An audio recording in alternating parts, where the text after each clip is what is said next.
What's up? So here's what I got for you today. We're starting out springtime. Like we always said, we're gonna start spring barbecue early around here. And what I got today is for us is a really cool recipe, really basic, but it's gonna make a lot of great sandwiches for us. It's a smoked pork loin. So this is not a tenderloin, this is the loin. So a lot of us call it backstrap, but it's the loin off the back of the pig. It's really lean, really tender, really good for getting a lot of protein in your diet with you. You know, stick to pork, loin, stick to turkey breast, stick to chicken breast. All those kind of lean meats are really good for you, getting a lot of protein into you. I got a kind of a basic spice rub, and I know a little bit about spice rubbing from back in the barbecue days. And so what I do is I got a little olive oil on there first, got them to room temperature. Then I go into my spice rack here, and what I had done is I used a tablespoon of cumin powder and a good tablespoon of garlic powder, a good tablespoon of oregano, and a good tablespoons of onion powder, and a really good spoonful of chili powder. And then I like using a smoked paprika inside there. Basically, sometimes I throw in this guy's rub over here, Beat Church. He's everywhere down south. Popular guy. And I also love to use a couple other good ones like this garlic spice rub. So I sprinkled some of that in there too. And I use Italian gray salt. And I make a nice little spice rub in a bowl. And I mix it up. And I take my boning knife and I kind of trimmed off some of the silver skin because I don't want to eat that. I just want meat, you know. Gonna get a nice crisp, crust on the outside and be tender and juicy on the inside. Or I'm gonna take these up beyond the 155. I'm gonna go into 175 and 180. And when they cool down, they're gonna be kind of a shreddy, kind of, a little firmer than pulled pork, but just a lot leaner, not so much fat. It's gonna be really cool, I'll show you. But I got a couple of the smoke fire, probes in there. Just as far as you want to have them in there is you take the probe out and you measure the tip down about the center, and then that's all you let it go in. So you push it in just to where the tip goes right in the center of the thickest part of it, not around the thin side or anything. That way, that'll give you the most honest temperature. And then we got the smoke fires working out here. Got the pellets. A really great pellet smoker. I got this warming up. It's going to be a 255. And what I want to recommend to you is that when you do smoke it, that you put an offset thin Weber pan in there, and you're going to pour water in there. And what that does, you're going to put the pork over that. And when you put the water under it, it keeps it moist, so it keeps the whole smoke being moist and warm and smoky. It's a kind of a balanced thing, right? So that's how we're going to start this off, and we're going to let you know how it goes during the smoke. Yes. All right, back to Total Control Barbecue. My Weber Smoke Fire EX6. Temperatures. On the first one's 112, and the second one's 119. I dropped it to 245. I just thought that was more low and slow and in control.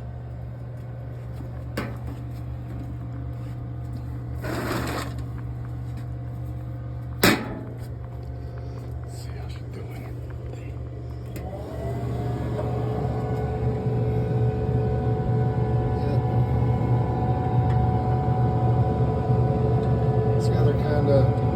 Getting dry a little bit on there. Now it's time to brush some juicy goodness on there. I'm sure I got to do that.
did that a few times.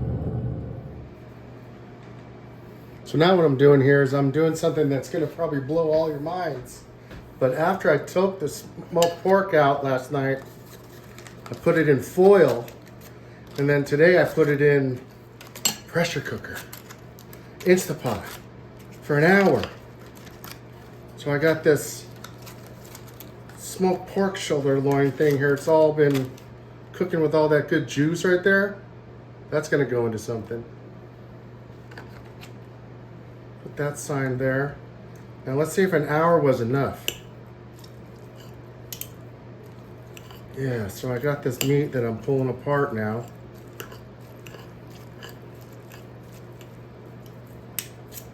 Try to get a sharp fork and just kind of get these nice, I wanted big chunks just like this. So that you should smell this, you know, like Emerald said, we have smell-o-vision. Get all this meat start to pull off it like that. Maybe it could have gone a little bit longer, but it's piping hot right now, and I'm going to cook it again in the chili relleno casserole.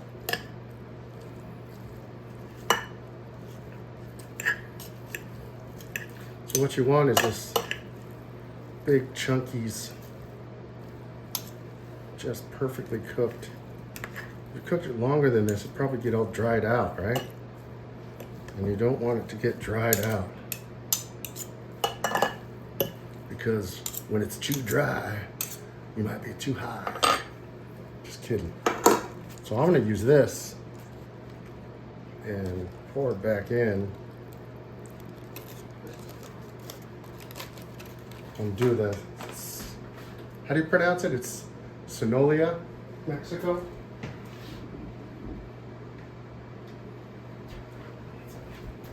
My homemade red chili sauce.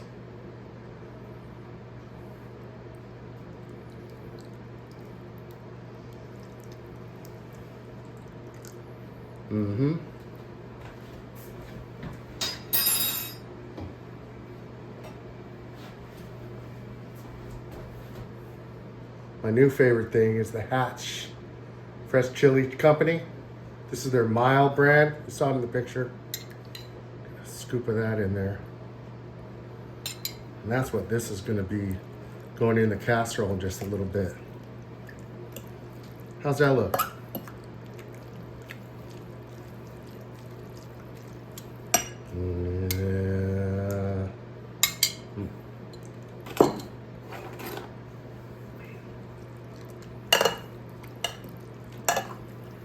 Imagine all the good things you can do with this.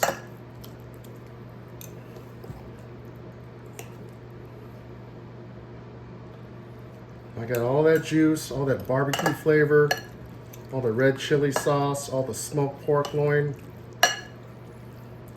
Smash that subscribe button right now while I'm thinking about it. And the like button. All those great times having pulled pork sandwiches all those years. I'm just going to the next level nowadays.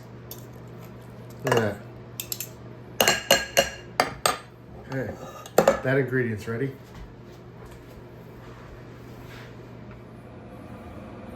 Now, I'm gonna show you how to make chili relleno batter. I got 5 eggs. And I crack them to keep the yolk in the pan. Some people put the yolk in their hand, but I put it in the pan. Want to see how I do that with one hand? Put it up.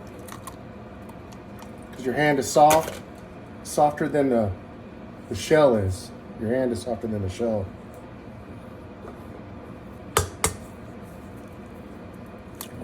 Crack it open, that. You don't want a broken yolk in there, so hold it like that. Get rid of it all. Make sure you wash that off your hand, that yolk. So I'll show you a little bit of everything so everybody has a good experience. But you don't want any yolk down in there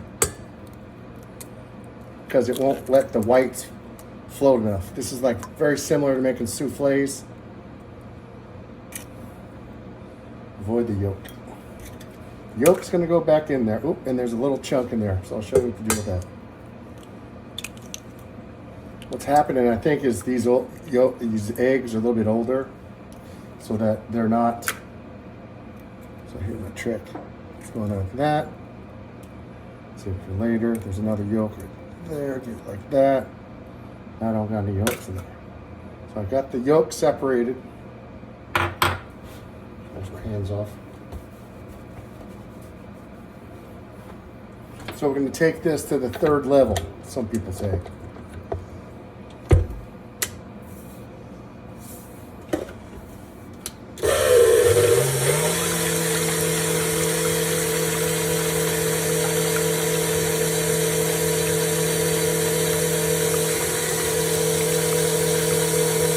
Stiff peak.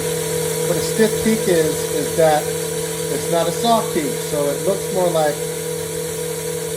baked Alaska. It's really frothy and firm and holds a little point up. Right now it's at the first level. This is kind of the frothy. If you're a bartender or know somebody, this is also really good for making gin fizzy. And there's a lot of neat recipes for egg whites at this level. So maybe that's another good show. Let me know in the comments what kind of cocktails you can make. I always like to hear some new stuff. So now it's starting to get into the next level. And having a good kitchen aid in your kitchen is also really helpful. It's going to whip up here in a second. See the little, what would you call that? You call that like little waves in there? Whipping up firm. But we got to get it firm enough to where it'll hold these egg whites in suspension and make a little batter. So I'm going to make the chili relleno with a batter on the bottom. And then the chilies and the pork and the cheese and then the more batter than you bake it at 350. Now the secret's out, right?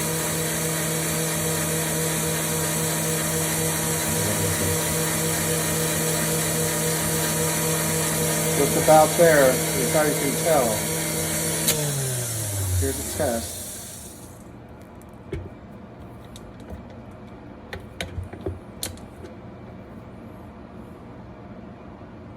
Ta-da! Ta-da! Ta-da! Ta-da! And then I learned from an old age that you don't want to bang stuff too much on your metal because it'll break them down. But see how that's like that's firm? You can pretty much pour that over your head. So now what you do is you fold the egg yolks in there. And folding is into the middle and around, into the middle and around, into the middle and around, and around, and around, and around you go. The fast way I always learned it was in, out, turn, in, out. You just want to get that all mixed in there. Don't have a camera crew here in little wine country, but I'm going to slide you over here so you can see how I put it together. Oh, forgot the important part. Need some flour in there. 2 tablespoons of flour with the 5 egg mix. That's going to help it hold up too. Sure. It cut that beginning, but it was 2 tablespoons of flour in there. Now the batter is looking how I want to have it. So when this bakes, it's going to puff up and brown. And if you ever had chili relleno before, you kind of need that crusty stuff. So watch what we do now.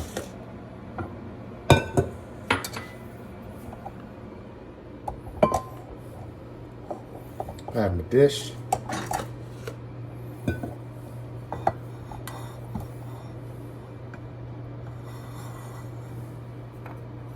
I'm going to spray some avocado, so just check it out.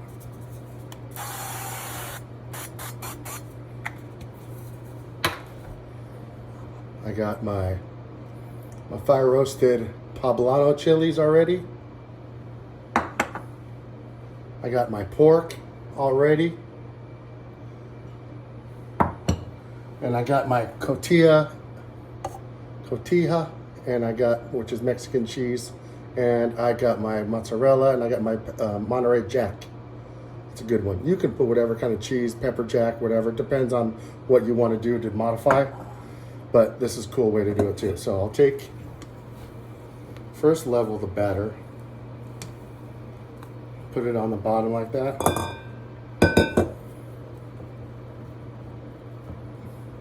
Okay, not too much. I'm gonna save the batter at the end. I'm gonna take my Poblano chilies that I cleaned and opened up. Put them in there like that. That.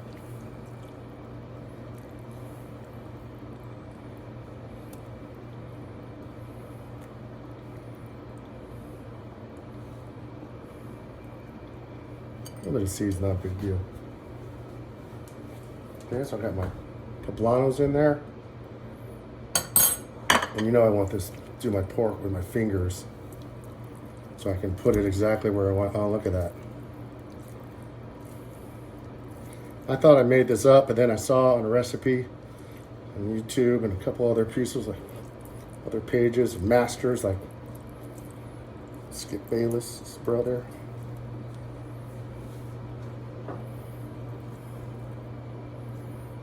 Cheese in there like that. And hit it with another layer of batter. I'm saving the last for the top, so I'll do it in thirds.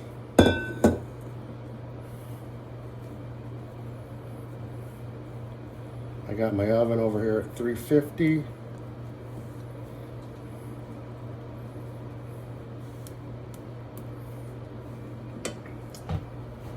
My last little layer of my Poblanos here. I'm gonna go the opposite way.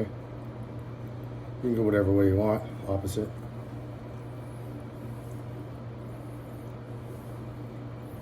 I can smell that pork. It got such a good smoke on it from the smoke fire. And then I did roast these on the barbecue as well. These peppers. You know, just pretty much burn them. Have vegetarian friends, of course, you don't need to use pork. Smoke your tofu. You can do mushrooms. You can do just cheese. I'm sure just cheese. Melted is what a lot of people love, that melted, yummy cheese.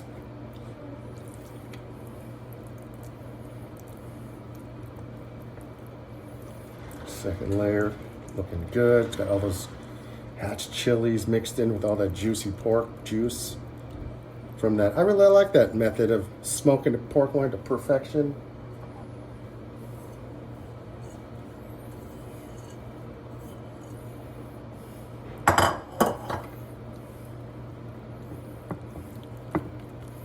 Push it all down. Okay, how's that look? Yeah. Wish you could come over right now and try it out. So I got the cheese on the top, and I'm gonna go last layer. So I got the chilies and the pork and the cheese all on there. Do the last layer.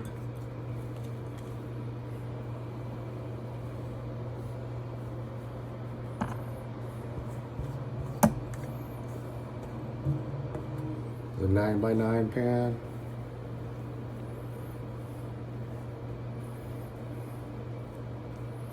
All my friends that know how to smoke barbecue are gonna love this one.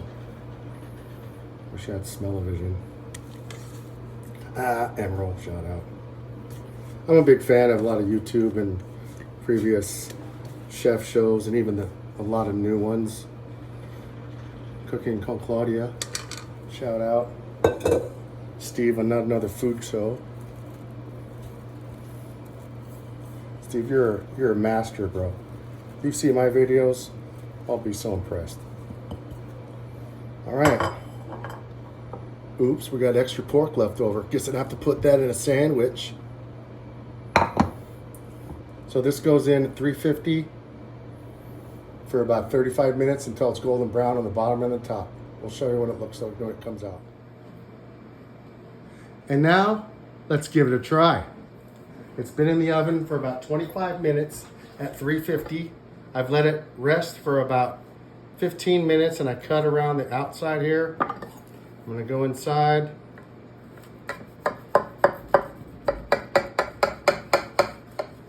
Use a nice sharp knife.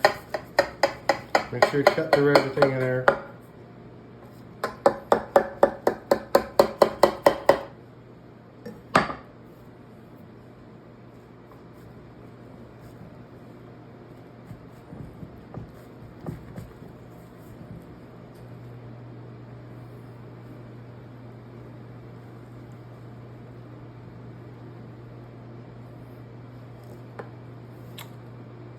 Pork in the red chili sauce. It's got some cilantro in there. It's got the cheese. It's got the crusty Relleno on the top of it. I put a little bit more of the red chili sauce that I made, which is a super easy recipe. You fire roast chilies and you put it in the blender, and there's a lot of recipes that I'm going to show you in the future about that. And I love it. You can do it with the green, like the green one on the other video. We're gonna try it out right now.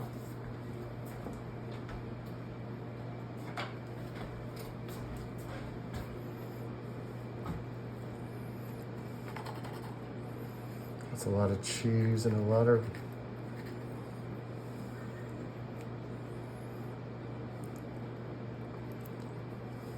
oh my God.